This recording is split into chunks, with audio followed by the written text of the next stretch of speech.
over there. So please, a warm welcome for Katie and Mitch. Yeah. You should be good. Awesome. Thank you, John. Thanks to Media Post and John. I know Tremor has been a part of this for many years. It's my first year, and it's been fantastic. John's done a great job organizing everybody. Got a little golf in.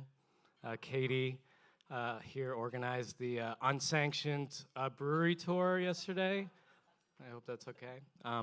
Well, get right to it. So we are from Tremor Video, directors in Chicago and New York, respectively. For those who don't know, Tremor Video is a end-to-end full programmatic stack with a focus on connected TV, online video, and customized solutions for brands.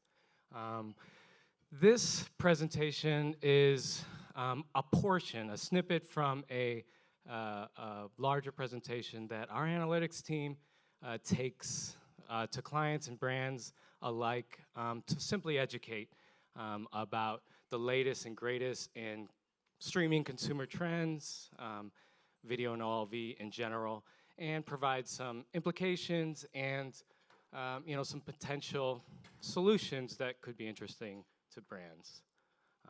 We've coined it the evolving living room, going on probably the 10th year of this presentation, but I could say that there has not been a year that the living room has evolved quite as much than this past year. So what we're going to dive in today, the convergence of linear TV and OTT. We've talked a lot about this the last day or so. We'll talk about CTV user behaviors, some that may or may not be surprising, and what consumers are watching, how they're watching it, what device, where they're watching it. And then Katie will take you through some emerging data and creative activation strategies that could help, I guess, combat this rapid evolution. So this may not be a surprise to many of you, but the decline of pay TV households has been kind of on the verge for many years. And we're seeing now that in just a few short months, actually streaming households will overtake pay TV and cable households. I know some people mentioned the Nielsen study yesterday that mentioned that streaming time spent has already surpassed that of linear, but in our world, households is what matters, and we're right on the verge. So how did this happen so fast? What are the driving, contributing factors to kind of the demise of pay TV, cable TV? We identified some key I guess, elements. Be remiss to say that the pandemic, the panny, had nothing to do with this rapid change. People were just watching so much video. Everything, content could not come out fast enough, and nobody was going to wait till the very next week to figure out what happened on their show. They were going to knock out the season twice in that same period. So the pandemic definitely accelerated the growth of streaming.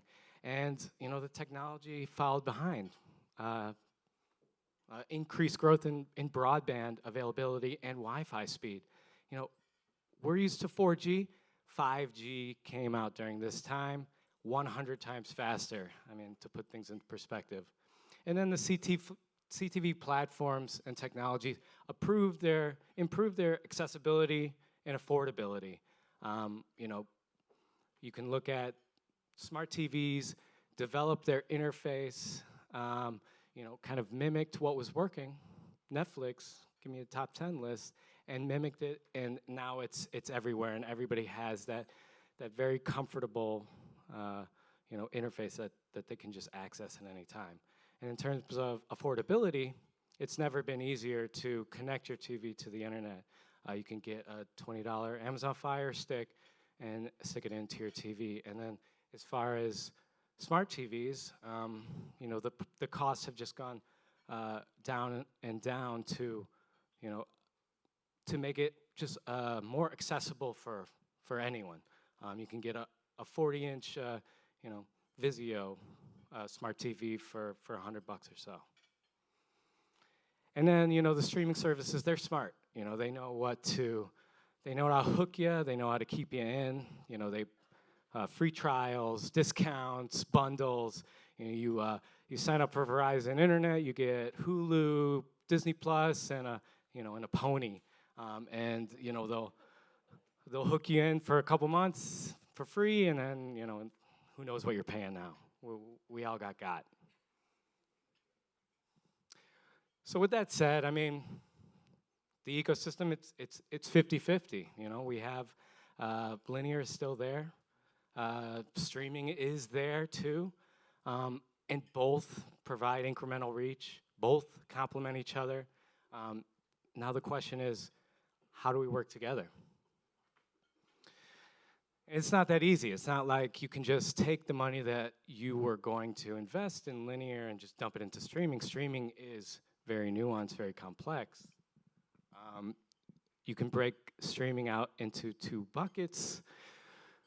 Cue the acronyms. We got our FASTs, which, you see those logos. Those are the ones that, pop up naturally on your smart TV.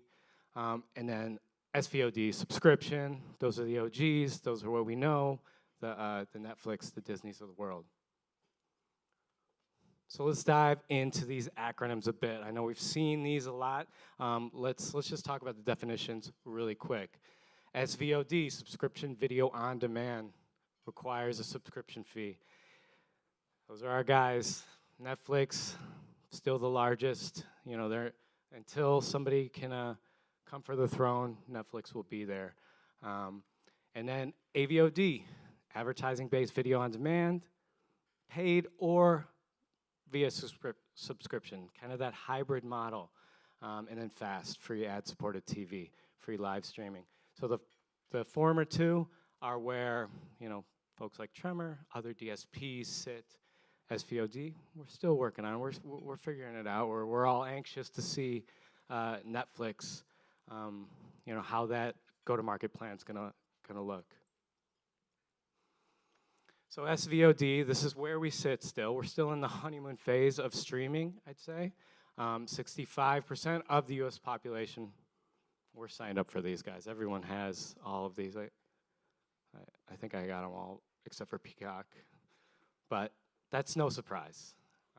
This is what we know of streaming. This is what the consumers think of when they think of streaming. But AVOD and FAST are on the rise, and watch out. We can't be fooled for too much longer. We don't want to pay for these subscriptions. We're going to start seeing our bank statements. We're paying for Paramount Plus. We're paying for Peacock. No, we can watch these same shows through these platforms, the Plutos, the Tubies of the world. So keep an eye on that. This is where we're going, the evolution of streaming. And now Katie's going to talk you through, some of the implications and some solutions that kind of can help you prepare yourself for continued evolution. Perfect. Awesome. Hey, y'all. How you doing? Yeah, actually, I'll let you do that. Okay, cool. Yeah, perfect. Well, basically, I think everyone's saying, well, I just want to have the eyeballs on, the Netflix of the world, the SVODs. But I think, as Mitch just said, the AVODs are really on the rise, and we see that it's actually a lot more efficient than linear. We definitely see them drive website conversions, brand perception, a lot of sales lift as well. Mitch with the clicker as well. And then if you go to the next slide, I think we're really able to do these things because of our favorite word, data. So we're seeing a lot of first-party data on the rise. I know Lisa and I have talked about that this morning, about how to use that. We're seeing a lot of different types of shopping data. So really getting smart with how we're able to reach these people on these TVs. And my ultimate favorite, ACR data. So basically using TV viewership on linear and kind of moving that over to connected TV as well. But another acronym. Wait, go back. So ACR is automatic content recognition, and I think for connected TV, we're now able to see, because of all these integrations in the hardware like a Vizio or a Hisense TV, for instance, we're able to capture all of that viewership data through the looking glass itself. So we're seeing that on the rise and using that in a linear capacity there as well. And then something that I think brands come to me all the time is like, Katie, I want to make sure I'm around the content, the right content for my viewer, right? I think, whenever you're in connected TV, it's really hard to say, hey, where am I airing? What am I surrounding? And I think now we're seeing that more than ever. Content through the bid stream and being able to use that. So next. And I know we talked about Shopwell a little bit yesterday, but we're definitely seeing the emergence of QR codes. I think everyone has seen a menu or 10 since the pandemic, but we're now able to really turn that lean back environment into a lean in environment and drive kind of how I mentioned earlier, those website conversions and Shopwell pieces. And then this is my new favorite, but we're also seeing kind of CTV and smart speakers work together to really drive impact for brands. So think of things like, hey, Alexa, I hope there's not Alexa in the room because she's gonna go off. Hey, Alexa, take me to the, Hostess brand experience. Sorry, I'm picking on you today, Lisa. I'm just staring at you. And then, your ad can pop up and your Alexa says, hey, here's a coupon for, 10% off your next purchase. So we're seeing that come across a lot, which is really exciting. And I think definitely keep an eye out more for that in the future. And last but not least, before I hand it back off to Mitch, kind of going back to that contextual piece that we're seeing sports fans really emerge in the connected TV space. I think especially with Hulu doing live sports now, Amazon doing deals with NFL, sports is going to be continuing to grow in this market, especially in 2026. Like a third of the US is going to be watching sports on their connected TV devices and those AVOD programs.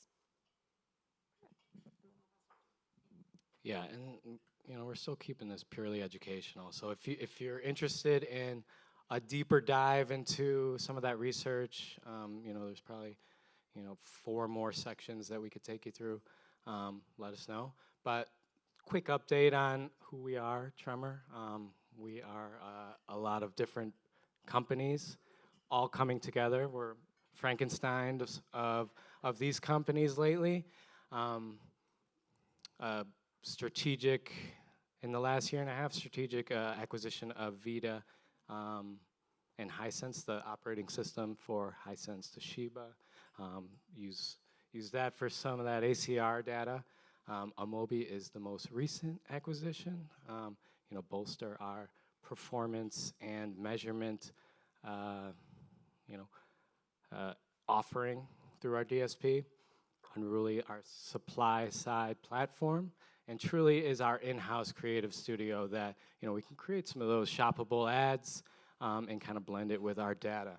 So with that said, and I think Katie talked about the QR codes, get your phones out. You guys want one of these new Hisense Vita TVs, scan that, put your name in there, and you could be one of the winners of one of the first US Vita Hisense TVs.